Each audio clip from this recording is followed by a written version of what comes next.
ગુણાતીતો અક્ષરમ બ્રહ્મ ભગવાન પુરુષોત્તમઃ જનો જાનન ઇદમ સત્યમ મુચ્યતે ભવબંધનાत्.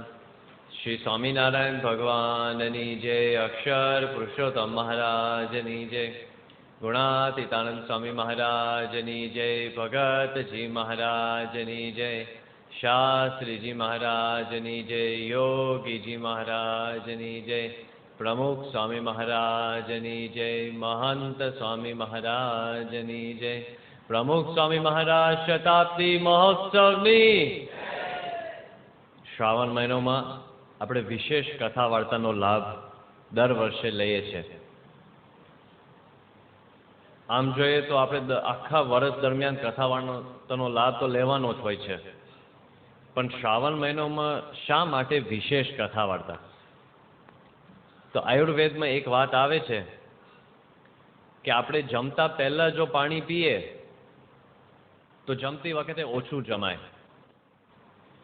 જમતી વખતે વચ્ચે જો પાણી પીએ તો વધારે જમાય, અને જમ્યા પછી જો તરત જ ઝાઝું પાણી પીએ તો રોગ થાય અને બીજે દિવસે ન જમાય.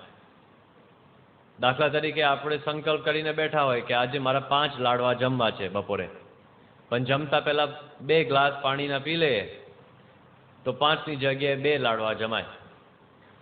પણ વચ્ચે જો પાણી પીએ તો 5ની જગ્યાએ 7 લાડુ પણ અંદર જાય, અને 5 લાડવા જમ્યા પછી જો પાણી પીએ તો બીજે દિવસે ઉપવાસ કરવો પડે, કફ થઈ જાય.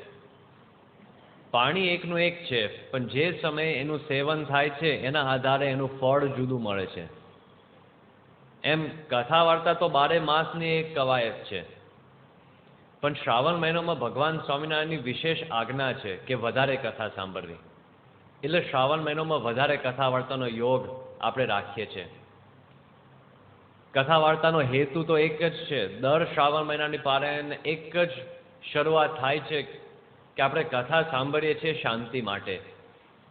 એક આખ્યાનના આધારે આપણે થોડો વિચાર કરીએ, બહુ ઊંડા નહીં ઉતરે, કારણ કે દર વર્ષે તમે આ એકની એક વાત સાંભળો છો કે શાંતિ માટે આપણે કથા સાંભળીએ છીએ. બૃહદારણ્યક ઉપનિષદમાં યાજ્ઞવલ્ક્ય નામના ઋષિ છે. એમને એવું સાંભળ્યું હતું કે સંસારમાં સુખ છે, લગ્ન કરીએ એટલે સુખ આવે, એટલે એને 2 લગ્ન કર્યા. એ કહ્યું કે એક સુખ જો આવતું હોય લગ્નમાં તો આપણે 2 કરીએ તો ડબલ સુખ આવવું જોઈએ ને. પણ પરિણામ શું આવ્યું તો તમે બધા કલ્પી શકો. થોડાક સમય પછી એને થયું કે આમાં તો શાંતિ મળવી જોઈએ, પણ ઉલટું અશાંતિ જ વધતી જાય છે. એટલે એમને સંકલ્પ બીજો કર્યો કે હવે ઘર મૂકીને આપણે વનમાં જઈએ, વનમાં આપણે કંઈક આત્યંતિક શાંતિનો ઉપાય કરીએ. સંસારી થાવા જન થાય છે શૂરો, પછી તે જન પસ્તાય છે પૂરો. પસ્તાવો આવી ગયો એટલે પછી એમને વિચાર કર્યો કે હવે મારા 2 પત્ની તો છે જ, પણ હવે વનમાં જતા રહેવું છે. એટલે બંને પત્નીને બોલાવ્યા, અને જે શ્રેષ્ઠ મોટી પત્ની હતી એમને વાત કરી કે તમે વ્યવહારમાં હોશિયાર છો અને ઘરનું કામકાજ કરવામાં તમે બધી રીતે કુશળ છો, એટલે આ ઘર અને ઘરનો આખો કારભાર અને અતિથિઓની સેવા કરવી એ બધી જવાબદારી હું તમને આપી દઉં છું. અને બીજી પત્ની હતી યાજ્ઞવલ્ક્યે કહ્યું કે તમને એટલો બધો વ્યવહારમાં સૂઝ નહીં, રસ પણ નથી, એટલે તમને આટલા પૈસા આપી દઉં છું, આ પૈસા તમે રાખો અને જે કંઈ વસ્તુ તમારે જોઈએ છે એ તમે લઈ શકો, અને એમાંથી તમને શાંતિ મળશે, હું તો વનમાં જતો રહું છું. પહેલી પત્ની તો રાજી થઈ ગઈ કે ચલો આખું ઘર મારું થઈ ગયું અને આટલા પૈસા અને આટલું બધું આ જવાબદારી મને મળી ગઈ છે, એ તો નીકળી ગઈ. પણ બીજી પત્ની હતી, એ બીજી પત્નીનું નામ મૈત્રેય હતું. મૈત્રેય યાજ્ઞવલ્ક્ય ઋષિને પ્રશ્ન પૂછેલો કે તમે મને આ બધા પૈસા આપો છો અને કહો છો કે આમાં શાંતિ છે, તો તમે શું કામ પૈસા મૂકીને વનમાં જાઓ છો? તમારા જ છે, પૈસામાંથી શું શાંતિ મળે? એટલે ઋષિએ કહ્યું કે જો અત્યારે તમારા સવારે કપડાં ધોવા હોય ને તો તમારા હાથમાં ધોકો લેવો પડે છે, બ્રશ રાખવો પડે, સાબુ ઘસો છો, બાહો રહી જાય છે. પૈસા હોય એટલે વોશિંગ મશીન, કેટલી શાંતિ. અત્યારે તમારે રોજ સવારે વહેલા ઉઠીને મારા માટે થેપલા ને સૂકી ભાજી કરવા પડે છે. પણ જો પૈસા હોય એટલે 4 દિવસને એક સાથે બનાવી દો અને જેટલા વધ્યા ફ્રીજમાં મૂકી દો. અને મને ઠંડુ ન ભાવતું હોય તો પૈસા ના હોય તો તમારે રોજ પછી ચૂલા પ્રગટાવવા પડે અને ગરમ ગરમ રસોઈ મને જમાડવી પડે. પણ હવે પૈસા હોય તો માઇક્રો ઓવન લઈ લો અને એ થેપલા ને એ સૂકી ભાજી માઇક્રો ઓવનમાં મૂકી દો એટલે 2 મિનિટમાં ગરમ રસોઈ.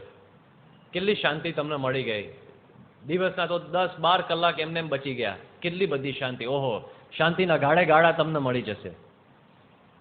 મૈત્રેયને થયું કે આટલી બધી શાંતિ જો ફ્રીજમાં ને વોશર ડ્રાયરમાં ને માઇક્રો ઓવનમાં હોય તો તમે શું કામ બધું મૂકીને વનમાં જાઓ છો?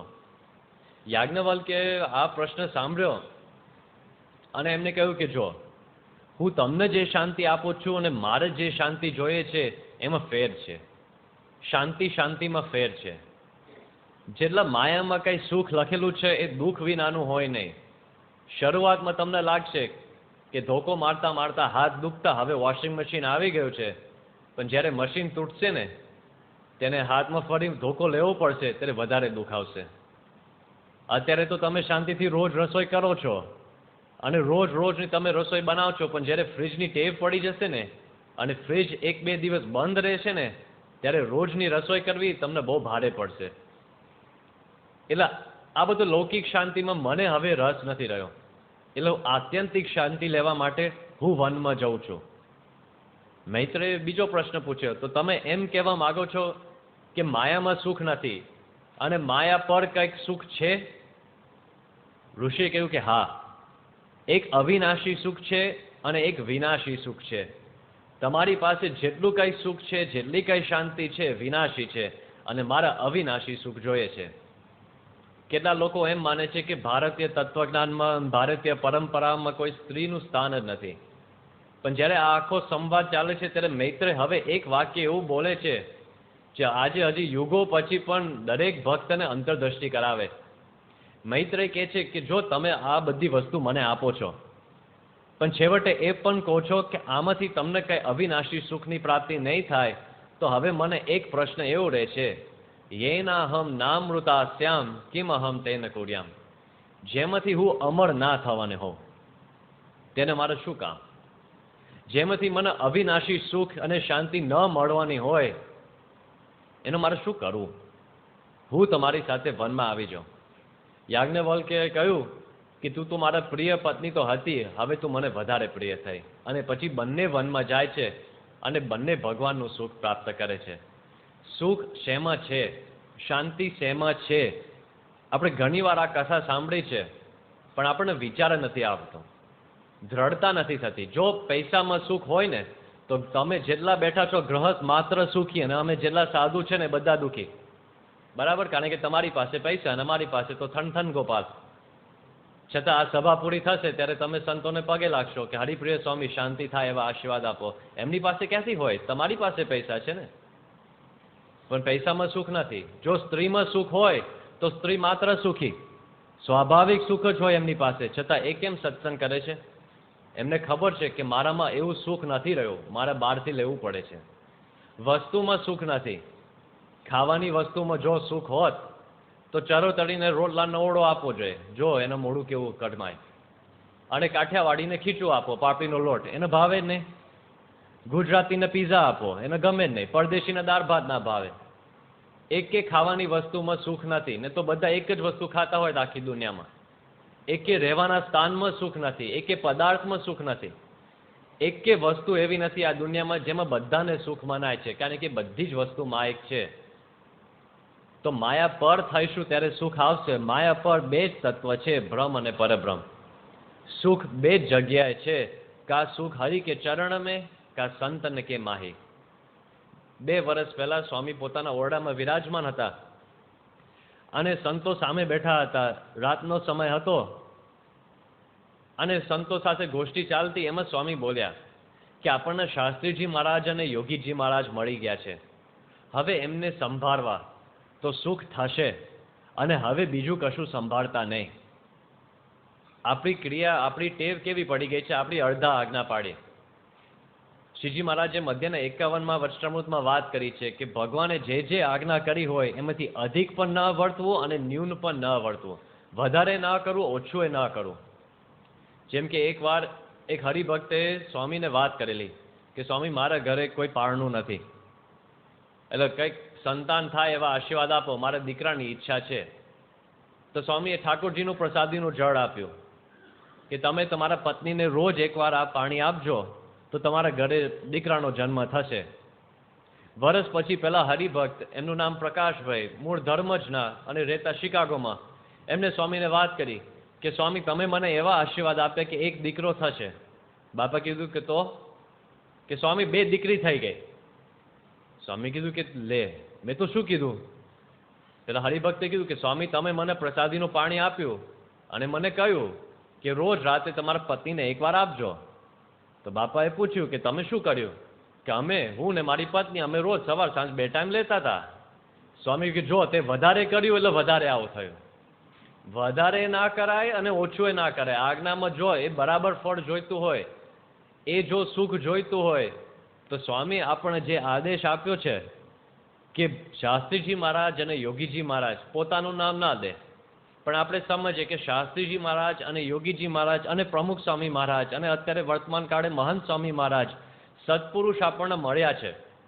એમને સંભાળીશું તો સુખ આવશે અને બીજું કશું સંભાળવાનું નહીં. આ પારાયણનો હેતુ, એનું શીર્ષક છે પ્રમુખ ચરિતમ. પ્રમુખ સ્વામી મહારાજ આપણા ગુરુ છે, એમને ભૂલવાના નથી.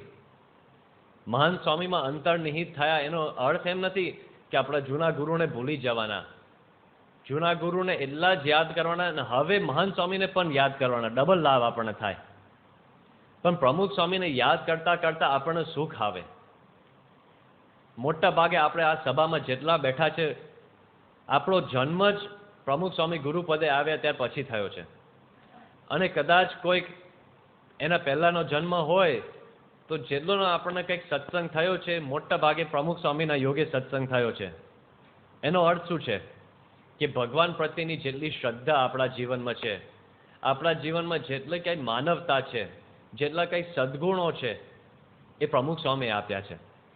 તો આપણે કેટલા ઋણી છે એમના, આપણે કેટલા એમને કૃતજ્ઞ થવું પડે, કેટલા આપણે ગદગદ કંઠે એમની સ્મૃતિ, એમની પ્રાર્થના રોજ એમને યાદ કરવા પડે કે એમને જે આપ્યું છે એ કોઈ આપી ના શકે.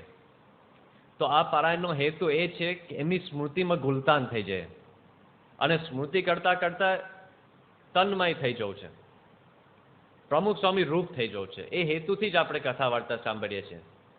જે શ્રીજી મહારાજે મધ્યના 31માં વચનામૃતમાં વાત કરી કે મનન દ્વારા બ્રહ્મનો સંગ કરે તો બ્રહ્મના ગુણ જીવને વિશે આવી જાય છે. હવે આ એક વૈજ્ઞાનિક વાત છે. મનન દ્વારા કોઈ પણ વ્યક્તિનો સંગ કરો તો એ વ્યક્તિના ગુણ આપણા જીવનમાં આવી જાય છે.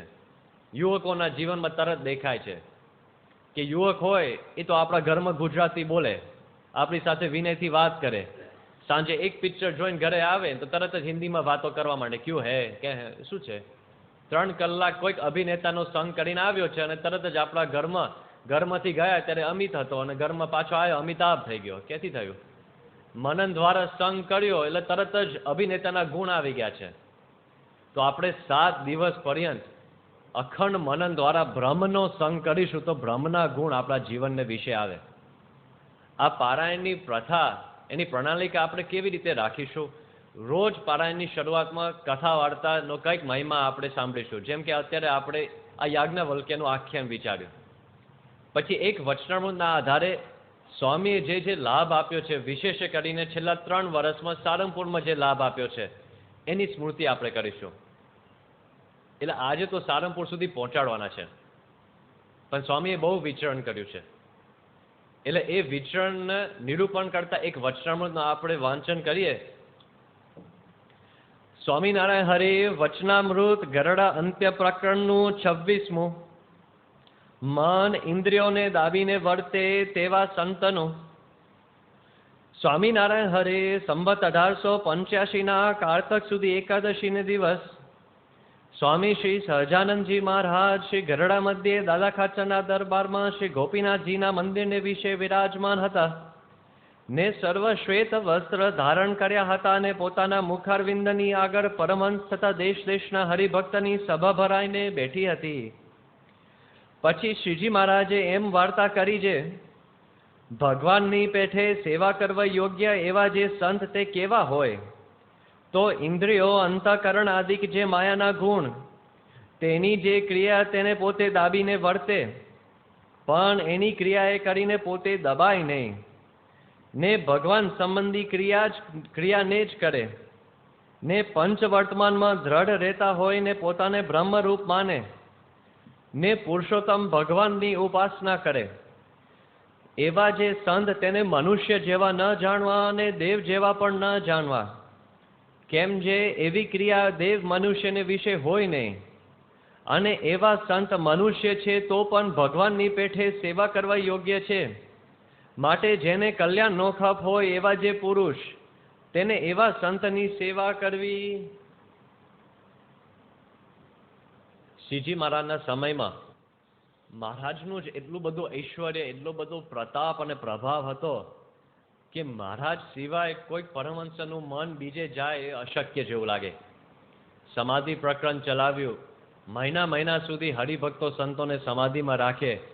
મહારાજ તો ચમત્કારો દેખાડતા હતા, એટલા બધા ચમત્કારો કે પરમહંસો તો મહારાજ સામું જ જોઈ રહેતા.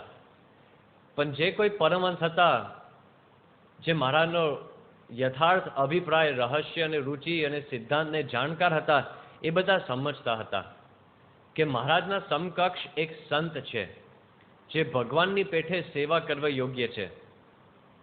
આપણે ઉદાહરણ તરીકે નિષ્કાંત સ્વામીનો વિચાર કરીએ તો નિષ્કાંત સ્વામી એમણે તો પ્રતિજ્ઞા લીધેલી કે મારા હાથ મહારાજના ગુણગાન સિવાય બીજાના ગુણગાન નહીં લખે, કે મારા હાથ તો એવા છે કે મહારાજને હાથ જોડશે પણ એ સિવાય બીજા કોઈને હાથ નહીં જોડે. મારી આંખો તો મહારાજના દર્શન સિવાય બીજાના દર્શન નહીં કરે. મારું મસ્તક તો મહારાજ સિવાય બીજાને નહીં નમે. મારા પગ મહારાજના દર્શન માટે સિવાય બીજા કોઈના માટે નહીં ચાલે. આવી પ્રતિજ્ઞા લીધેલી અને છેલ્લે સંકલ્પ કરેલો કે હરિગુણ ગાતા છૂટે મારું તન, એમાં મગન છે મારું મન. બસ ભગવાનના જ ગુણ ગાવા છે મારે. આવા પ્રતિજ્ઞાવાળા નિષ્કાંત સ્વામી જ્યારે મહારાજના ચરિત્રનો ગ્રંથ ભક્ત ચિંતામણી લખવા બેઠા હતા, ત્યારે લક્ષ્મીવાડીના એક મકાનમાં નીચે ગ્રાઉન્ડ ફ્લોર ઉપર નિષ્કાંત સ્વામી રહેતા અને પહેલા માળ ઉપર મહારાજનો અવતારો હતો.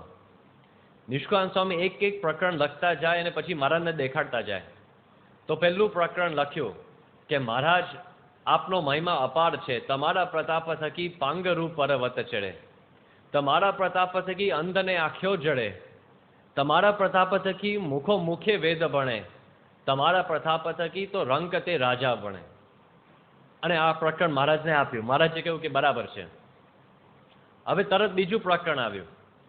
નિષ્કાંત સ્વામી આખું પ્રકરણ લખ્યું અને પછી એ બીજું પ્રકરણ એનું પાનું મહારાજને આપ્યું અને મહારાજે એ પાનું નિષ્કાંત સ્વામીની હાજરીમાં વાંચ્યું અને એમાં તો મહારાજનો મહિમા લખ્યો જ નહોતો.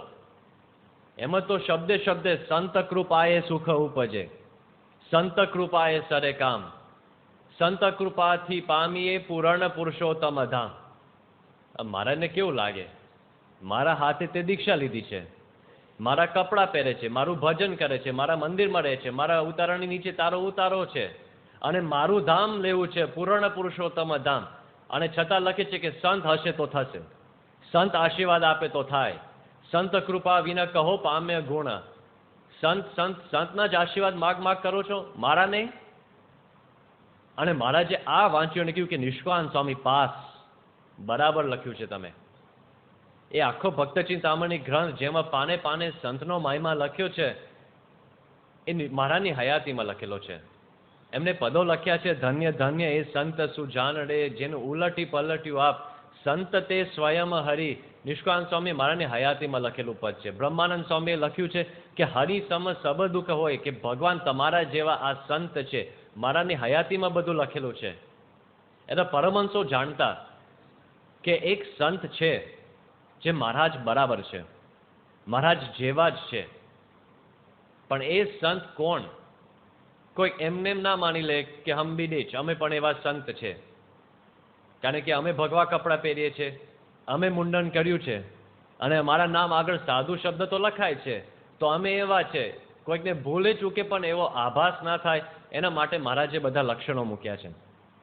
એ લક્ષણોનો નિષ્કર્ષ આપણે કાઢીએ તો એક વસ્તુ દેખાય છે કે ઇન્દ્રિયો અંતઃકરણના ભાવ દાબીને વર્તે એવો જે સંત હોય ને એ દેવ જેવા નથી, એ મનુષ્ય જેવા નથી, કારણ કે એવી ક્રિયા દેવ અને મનુષ્યમાં નથી, એ તો ભગવાન જેવા પુરુષ છે.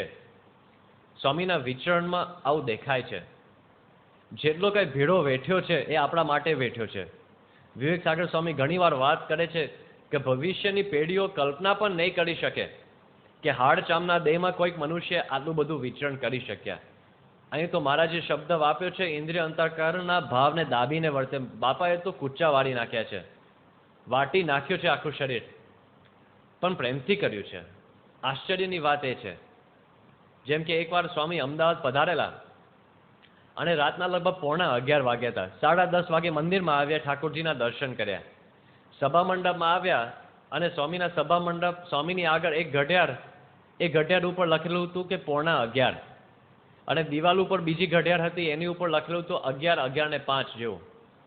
જે મારા જે વચનામૃતમાં વાત કહી છે ને, એક અવસ્થામાં બે અવસ્થા, સારંગપુરનું 6ઠું વચનામૃત, એમ એક સભા મંડપમાં બે ટાઈમ ઝોન, આવું બની શકે. એટલે બાપાએ આ જોયું અને બાપા થોડા હસ્યા. એમાં એક હરિભક્ત સભામાંથી ઉઠ્યા અને એમને વાત કરી કે સ્વામી આપનું તો રોજ આવી ધામધૂમ ને. એમને કહેવાનો ભાવ શું કે આખા દિવસની મુસાફરી અને રાતના 10:30 વાગે મંદિરમાં આવ્યા હોય અને 11:45 વાગે પણ સભા કરવી પડે, આટલો બધો ભેડો, આપને તો રોજ આવી ધામધૂમ ને. ત્યારે સ્વામી બોલ્યા કે આવું ને આવું કાયમ હજો. પછી સ્વામી આશીર્વાદ આપ્યા. આશીર્વાદમાં સ્વામી એક પ્રસંગ કહેલો કે શ્રીજી મહારાજ એકવાર ગરડામાં વિરાજમાન હતા અને ગઢપુરથી એમને ચરોતર તરફ જવું હતું, એટલે પરમહંસો હરિભક્તોનો સંગ લઈને મહારાજ નીકળ્યા અને એમાં વચ્ચે એકાદશીનો દિવસ આવ્યો. કાઠિયાવાડના પ્રદેશમાં એકાદશીનો દિવસ આવ્યો એટલે મહારાજે કહ્યું આજે આપણે વિશ્રામ કરીએ, આજે બધાને નિર્જળા ઉપવાસ છે. પણ ગામના હરિભક્તોની ઈચ્છા હતી કે આપણે મહારાજ બધા સંતો હરિભક્તોને છૂટ આપો તો અમે બધાને જમાડીએ. મહારાજે કહ્યું કે મારા સંતો ઉપવાસ કરશે પણ આ કાઠી દરબારોને તમે જમાડો. તો કાઠી દરબારો વિચારમાં પડી ગયા. હવે એકાદશીનો દિવસ હોય તો શું જમાડે? બટાકાની સૂકી ભાજી હોય કે બટાકાનું ડફાકીનું શાક હોય કે બટાકાના ચિપ્સ હોય કે બટાકાને કાતરી હોય, છેવટે તો છે બટાકા જ. ગમે તે આકાર તમે તરો કે શેકો કે બાફો, પણ છે તો બટાકા, શું આપશે બીજું? એટલે પછી ઉદાસ થઈને પંગતમાં બેઠા અને બટાકા આવી સાદી રસોઈની આશા હતી અને એમાં હરિભક્તો પંગતમાં નીકળ્યા.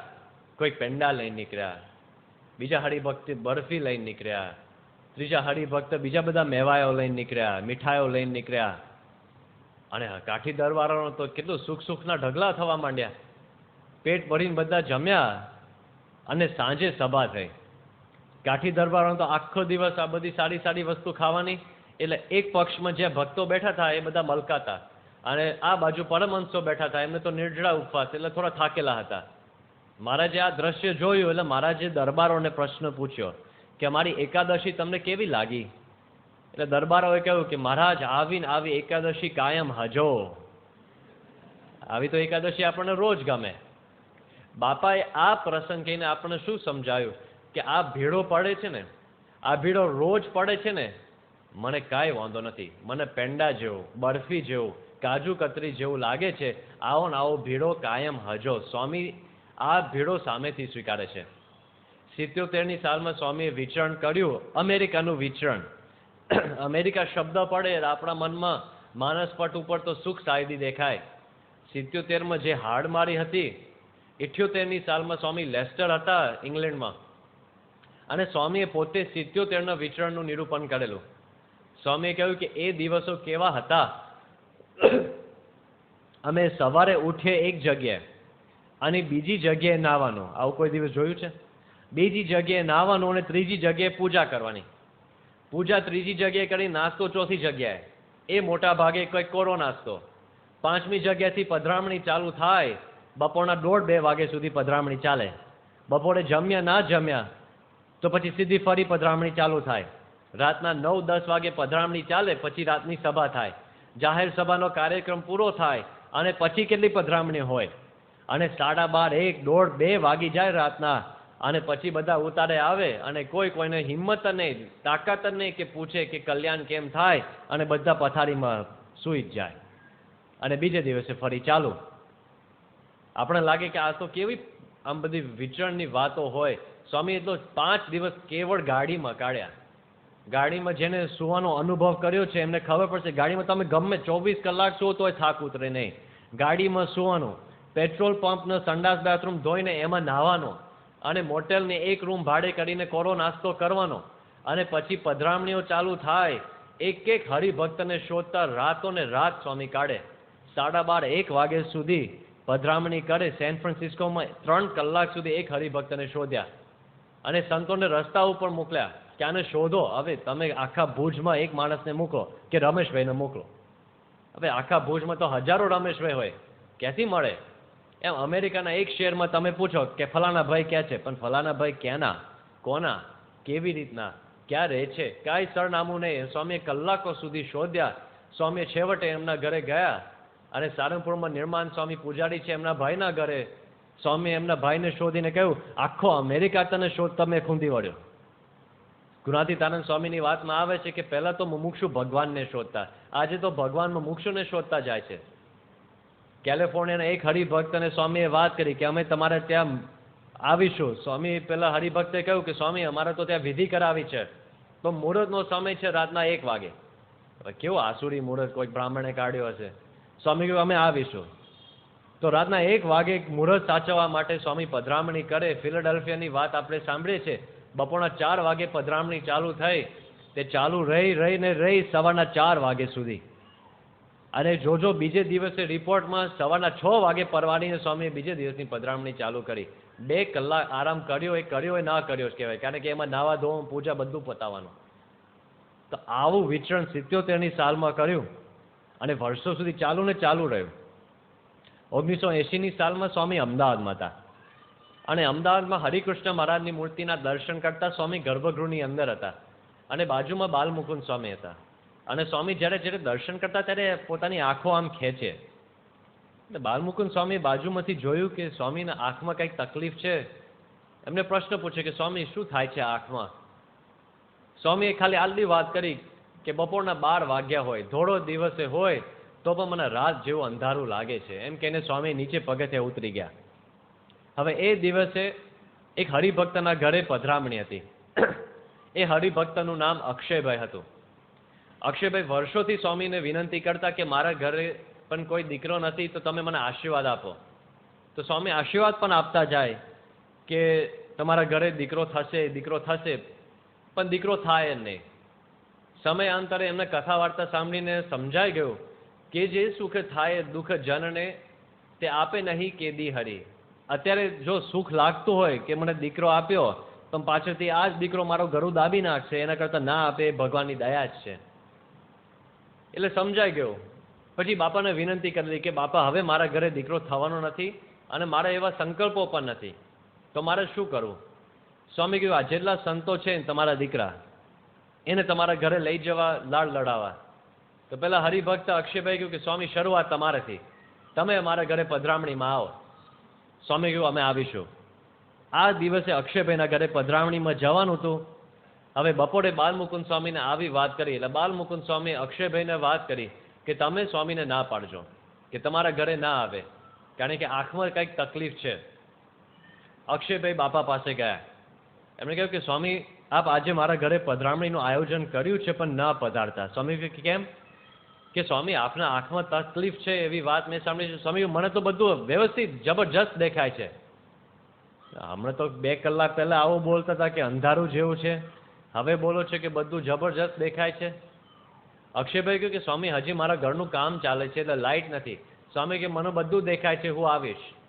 અને ત્યાં ગયા, પધરામણી કરી. જો દેખાતું નથી છતાં પધરામણી કરે છે. મંદિરે આવ્યા, થોડોક સમય વીતી ગયો.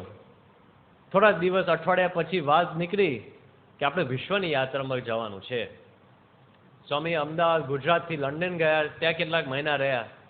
અમેરિકા ગયા, ત્યાં કેટલાક મહિના સુધી વિચરણ કર્યું અને ફિલાડેલ્ફિયામાં એક સભા પૂરી કરી. સાંજનો સમય હતો, સભા પૂરી થઈ. પહેલા માળથી સ્વામી ગ્રાઉન્ડ ફ્લોર ઉપર આવ્યા. મોજડી પહેરવા માટે ગયા અને ડાબી મોજડીમાં જમણો પગ અને જમણી મોજડીમાં ડાબો પગ મૂકી દીધો. બાજુમાં આ 1980ની સાલમાં એટલે નારાયણ ભગત હતા હજી, વિવેક સાગર સ્વામી. નારાયણ ભગતે આ જોયું એટલે એમને પૂછ્યું કે બાપા આ શું છે? આલુ એ દેખાતું નથી. હવે જો આપણે ઊભા હોય અને જમીન ઉપર કીડી હોય એ ના દેખાય કદાચ, પણ આ મોજડી ના દેખાય કેવી રીતે બને? મોજડી તો મોટી વસ્તુ છે ને, એ તો ચશ્મા ન પહેર્યા હોય તોય દેખાય. એટલે સ્વામીને વાત કરી કે સ્વામી આલુ એ દેખાતું નથી. સ્વામીએ કીધું કે જો દૂરથી કોઈક આવતો હોય તો મને ભગવું ભગવું દેખાય, બાજુમાં આવીને વાત કરે ત્યારે ખબર પડે છે કે આ આત્મ સ્વરૂપ છે કે આ નારાયણ મુનિ છે. નારાયણ ભગતને થયું કે આટલી ખરાબ બીમારી છે.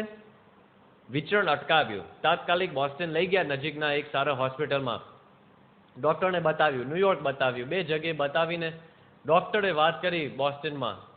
ડૉક્ટર હચિન્સન નામના ડૉક્ટર, એમને કહ્યું કે જો અત્યારે સ્વામીના મોતિયાનું ઓપરેશન કરાવવું પડશે. જો નહીં કરીએ ને તો જામર થઈ જશે ને અંધાપો આવી જશે. સ્વામીને આ વાત કરી. સ્વામી કીધું કે આપણે કાંઈ વાંધો નથી, પણ ડૉક્ટર સાહેબને પૂછો ખરા કે આપણી વ્યવસ્થા થશે કે નહીં. એટલે એક હરિભક્તે ડૉક્ટરને વાત કરી કે પ્રમુખ સ્વામી મહારાજ છે, will his arrangements be done? એમની વ્યવસ્થા થશે કે નહીં? ડૉક્ટરે કહ્યું, એમને વિચાર્યું હશે કે આ બહુ મોટા ધર્મગુરુ છે, એટલે હવે વ્યવસ્થામાં શું, વીઆઈપી રૂમ, અલગ રૂમ કરી આપે એટલી વ્યવસ્થા બરાબર. એમને હા પાડી તરત જ કે હા એમની વ્યવસ્થા થઈ જશે. સ્વામીએ જોયું કે જે સહજતાથી હા પાડે છે ને એનો અર્થ જ એમ છે કે આપણી વ્યવસ્થા, એ શબ્દનો અર્થ આ સમજો જ નથી. બાપા કીધું કે એને કહો આપણી વ્યવસ્થા એટલે શું, કોઈ સ્ત્રી હોવી ના જોઈએ, કોઈ સ્ત્રી નર્સ નહીં, કોઈ સ્ત્રી ડૉક્ટર નહીં. એટલે પહેલા હવે ડૉક્ટર હરિભક્તો બધાએ ખચકાતા વાત કરી કે સ્વામીની વ્યવસ્થા એટલે આ પ્રમાણેની વ્યવસ્થા. ડૉક્ટરે કીધું કે અમારી પાસે તો જેટલા નર્સ છે ને સ્ત્રી નર્સ છે. હવે 1980ની સાલમાં પુરુષ નર્સ એનું આમ ચલણ જ નહોતું, તો ક્યાંથી લાવવા? એટલે ડૉક્ટરને ભગવાનની દયાથી એક વિચાર આવ્યો. ડૉક્ટરે કહ્યું કે જો આપણે એવું કરીએ કે પ્રમુખ સ્વામી મહારાજ સભાન અવસ્થામાં હોય ત્યાં સુધી આપણે પૂછ હોય રૂમમાં, અને એક ડૉક્ટર એનેસ્થેટિક એ પુરુષ હશે, તો પછી બેભાન થશે ત્યારે હું મારા નર્સને બોલાવીશ, આખી શસ્ત્રક્રિયા પૂરી થશે, નર્સ નીકળી જશે, પછી સ્વામી સભાન અવસ્થામાં આવી જશે. આવું કરીએ. હવે આ તો શાસ્ત્ર સંમત વાતે આવી ગઈ, યોગાનું યોગ. કેટલાક ધર્મશાસ્ત્રમાં આ છૂટ આપી જ છે. સંતોએ બાપાને વાત કરી કે સ્વામી આપણે આવું કરીએ તો? સ્વામી કીધું કે સભાન હોવ કે બેભાન હોવ, સ્ત્રી નર્સ હોવો ના જોઈએ. જો ભ્રમરૂપ હોય છતાં પંચવર્તમાનમાં દ્રઢ રહે, એવું આ વચનામૃતમાં લખ્યું છે. પંચવર્તમાનની દ્રઢતા જોઈને રે તેની મદદ કરે મુરારી. બીજા આપણે એક ડૉક્ટર હરિભક્ત ડૉક્ટર વિનોદભાઈ, એ તે આ પ્રસંગમાં હાજર હતા. એમને વાત કરી કે ડૉક્ટર હચિન્સન જો તમે કહેતા હોત તો હું તમારો નર્સ બની જાઉં. આ ડૉક્ટરને મનાય જ નહીં કે તમે આટલા મોટા ડૉક્ટર, હવે તમે મારા નર્સ થઈ જાઓ. એટલે કીધું કે આ મારા ગુરુ છે, એમની મદદમાં જો, એમની સેવામાં જો મારી બધી કળા ઉપયોગમાં આવે તો એ કળા પાવન થાય. એટલે તમે હા પાડતા હોય, તમારી મંજૂરી હોય તો હું નર્સ થઈ જાઉં. ડૉક્ટરે કીધું કે તો ભલે.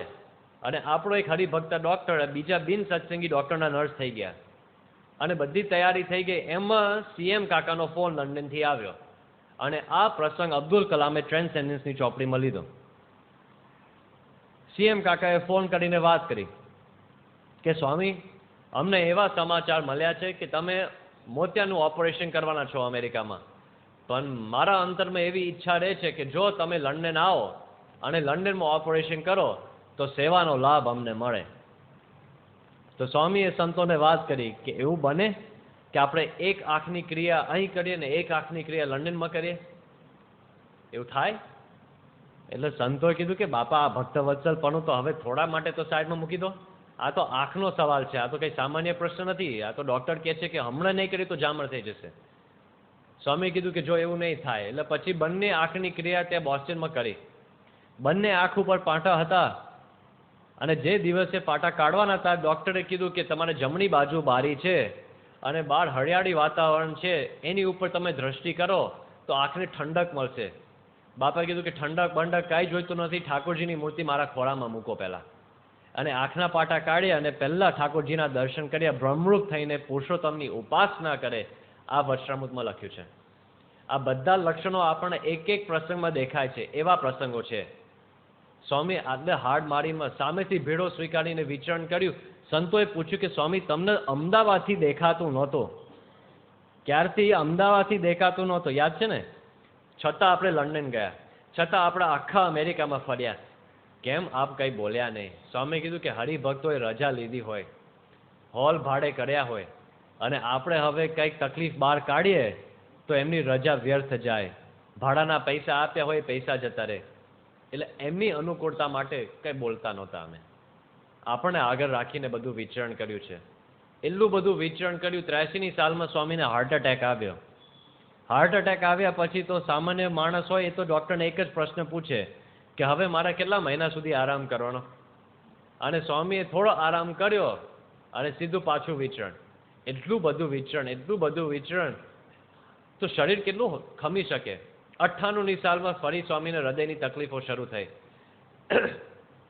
અમદાવાદમાં બતાવ્યું. અમદાવાદના ડૉક્ટરે કીધું કે બહુ આમ જાજી ચિંતા કરવા જેવી નથી. તેથી મુંબઈ બતાવ્યું અને પરદેશ તો જવાનું હતું, પહેલાં લંડન પછી અમેરિકા. મુંબઈના ડૉક્ટરે કીધું કે બહુ જાજી ચિંતા કરવા જેવી નથી. પણ યોગીચરણ સ્વામીના મનમાં ખબર કે સ્વામી કહે છે કે છાતીમાં જરાય દુખે છે. સ્વામી એવા પુરુષ નથી કે સામાન્ય દુખાવો હોય અને કંઈક વાત કરે. એમને 83નો અનુભવ ખરો ને કે ચાલુ હાર્ટ એટેકમાં ડાયાભાઈ ગજ્જરની પારાયણની વ્યવસ્થા કરે છે.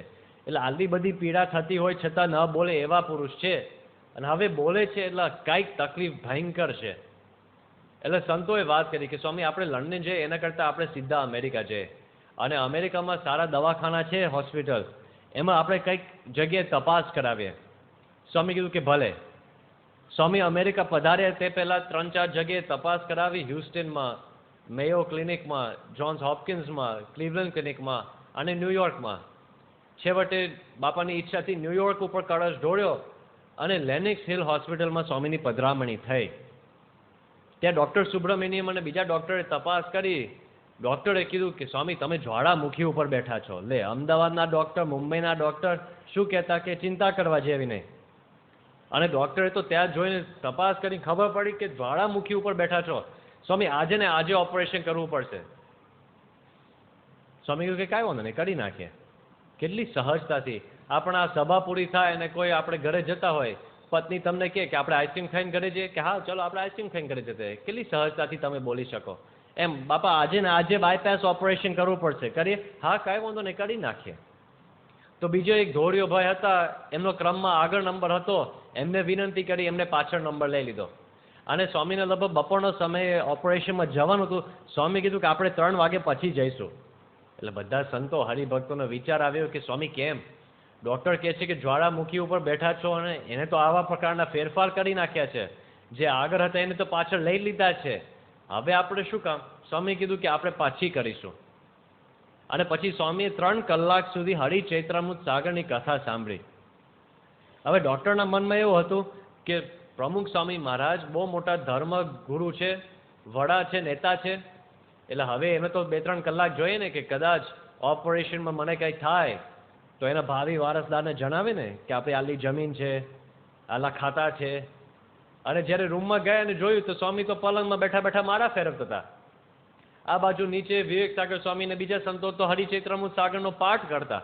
ડૉક્ટર પૂછે કે આ શું ચાલે છે? યોગીચરણ સ્વામી અમારા રિચ્યુઅલ્સ છે. હવે કેવી રીતે સમજાવો કે સ્વામીને કથા સાંભળવી છે, કે અમારા રિચ્યુઅલ્સ કંઈક ચાલે છે, આ ચાલશે તો જ ઓપરેશન થશે. 3 વાગે ઠાકોરજીને જગાડ્યા ત્યારે સ્વામી કીધું કે હવે બસ ઠાકોરજીને પાણી પાઓ અને ઠાકોરજીને આગળ સાથે લઈ જવા છે. ત્યારે સંતો હરિભક્તોને ખબર પડી કે સ્વામી રાહ જોતા હતા ઠાકોરજી માટે. ઠાકોરજીની મૂર્તિ છે ને એ ચલ મૂર્તિ છે. ચલ મૂર્તિ હોય ને એક જ નિયમ, ભક્તાધીન ભગવાન. તમે બપોરે જાગો એટલે ભગવાન બપોરે જાગે તમારી સાથે. તમે રાત્રે વહેલા સૂઈ જાઓ તો એ વહેલા સૂઈ જાય. તમે મોડા જમો તો મોડા જમે. તમારો જે સ્કેડ્યુલ હોય યથા દેહે તથા દેવે. સ્વામીને એવું નહીં. ઠાકોરજીની મર્યાદા સંપૂર્ણ સાચો. આપણે એમના સ્કેડ્યુલમાં સેટ થઈએ, એ આપણા સ્કેડ્યુલમાં સેટ થાય. એમાં શું ઈષ્ટ ભક્તિ? ઠાકોરજી માટે રાહ જોઈએ. ઓપરેશન આખી વિધિ પૂરી થઈ, બહાર આવ્યા, સ્વામી આરામ કરતા હતા. પછી એક દિવસ ડૉક્ટરને ત્યાં જવાનું થયું. ડૉક્ટરે બધી ફરી તપાસ કરી, કીધું કે સારવાર બધી સારી થઈ ગઈ છે અને રિકવરી પણ સરસ થાય છે. હવે મારી આલી સલાહ છે કે હવે તમે જાજુ વિચરણ ના કરતા, અને વિચરણ જો કરવું હોય તો મહિના સુધી એક મોટા શહેરમાં રહેવું. મોટા શહેરમાં કયા? ભારતમાં અમદાવાદ, વડોદરા, રાજકોટ, સુરત. કારણ કે અમે નજીકમાં કંઈક હોસ્પિટલ સારા છે. અને ગામડા તો જવું જ નહીં. અને હરિભક્તોની મુલાકાત આપણે સદંતર બંધ કરી નાખીએ. વિદેશ જવું હોય તો તમે ન્યુયોર્ક ને શિકાગો ને LA ને હ્યુસ્ટન જેવા મોટા શહેરોમાં તમે રહી શકો, પણ ખાસ કરીને મહિના સુધી બધા એક એક સ્થાનમાં રહેજો. આથી મારી સલાહ છે. બાપા કીધું કે હા બરાબર છે તમારી બધી વાત.